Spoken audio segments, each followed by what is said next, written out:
Hi guys, welcome back to my channel. My name is Yusri. Hello, hi. My name is Ian. And welcome back, and we're going to talk about BMX today.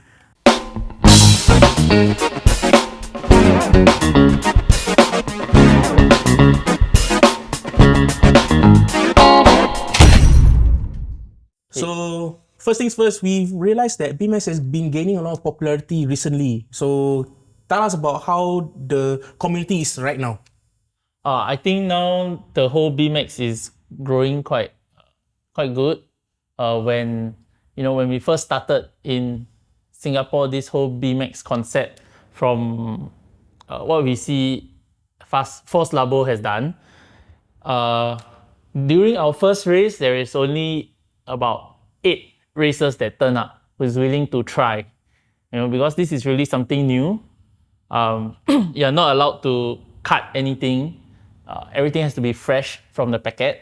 Then until now, we have seen like probably 100 to 200 people trying, and we get about maybe a good average of 40 races every race. So I think it has grown really tremendously from what we have, like 8 on average each race. And also the rules have, ever since COVID period, it has evolved and got better and more wholesome, throughout the years. So I think it's really a good category for starters to have the competition feel, and also not too high of a entry barrier. And lastly, also for older players who have lesser time now, maybe due to family commitments or work, they can play this category because it saves quite a lot of time, especially when you build a car, as compared to if you are competing in an open category. We briefly say I think over the few months I've been into this category BMX, right? I find that some of the older players, they were quite reserved in the first place. They feel like it's like a stock class. But then when more people start to play, right, and then they find that it's becoming more and more challenging, at the same time more competitive, right? It's no longer like just your stock category. So I think in terms of what this class is about, is still quite a high level class, not really a entry level class like most people think. Of course, because of some limitations, it makes the competition fair. Like you can say maybe some things They can't process, they can't cut. Yeah, So I think even if you don't have those machines, it's much easier. I think it's like if you want to put a skilled person to do a processing of parts, maybe only a handful can do.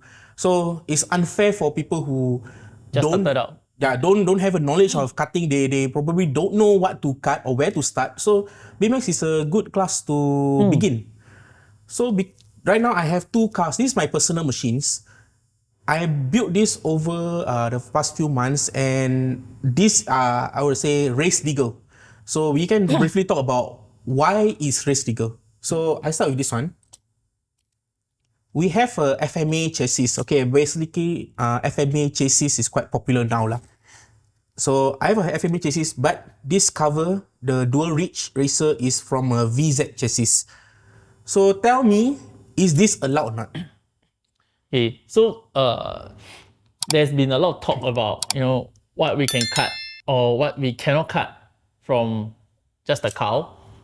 So this is allowed because you are still maintaining the whole shape of it, and also you are just trimming to fit the chassis, which means that you do not trim this and then you put back on other chassis that doesn't require trimming to actually fit, so that you actually get the lightened weight, which will be an unfair advantage. So if you trim for this chassis and you use it, then it's perfectly fine, because you are just doing it to fit onto the chassis.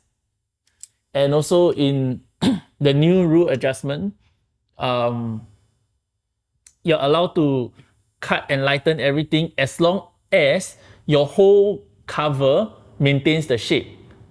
But of course, there is a clause to it, which is if during the race you break any parts because it's too thin, then you will be disqualified. So try not to be too thin lah. Just Yeah. make sure it's quite rigid to last for your race.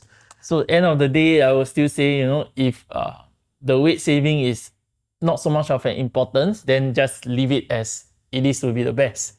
To not risk, winning the race, coming back, but with broken parts, and then end up being disqualified. Yeah, I think nobody wants to get disqualified during a race. But basically, I made this cover because it looks cool. That's just basically why. I'm just what do you call that? A trend setter. Okay, trend setter.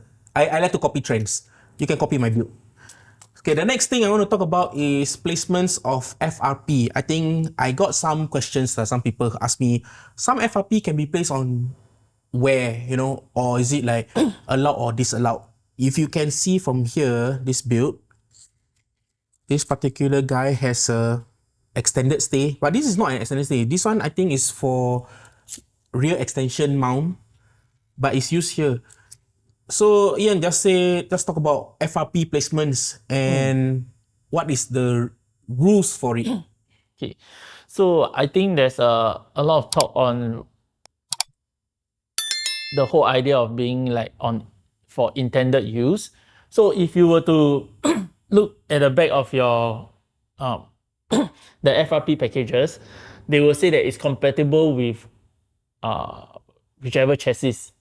So which is to say that FRP, as long as it falls within what it is compatible with, and also as long as you do not cut or process it or do any extensive work to it, then you are free to use it and tighten it to any parts of the body. As long as you don't have it suspended or hanging or swinging, then that will be fine. So the one thing that people want to process is probably, here are some examples that I have. 2 pieces together, stacked and glued. This is allowed. And you can chamfer the front part to prevent damage to the track. This is also allowed. Also the counter. Yes, you can countersunk holes that you don't use. Like for example, you see here, I have holes that I don't use. You can countersunk them. You can countersunk every hole if you want, as long as you countersunk them, but you don't make new holes. As long as you don't make new holes, like example, if the holes doesn't exist and you make them, that's not allowed. But you can countersunk existing holes. That's fine. And we will also recommend, or we will also actually, insist that racers to countersunk most of their holes, because we do not want the screws to actually damage the track. And it will also increase the performance of your car, because you won't land, on the screw and your car skid. So countersinking is actually very important in this whole aspect of it. Yeah. Okay, so I think basically we covered what I have here. We're going to talk about other things later. We'll probably take a short break now and then catch you back later. All right. Okay. See you. See you.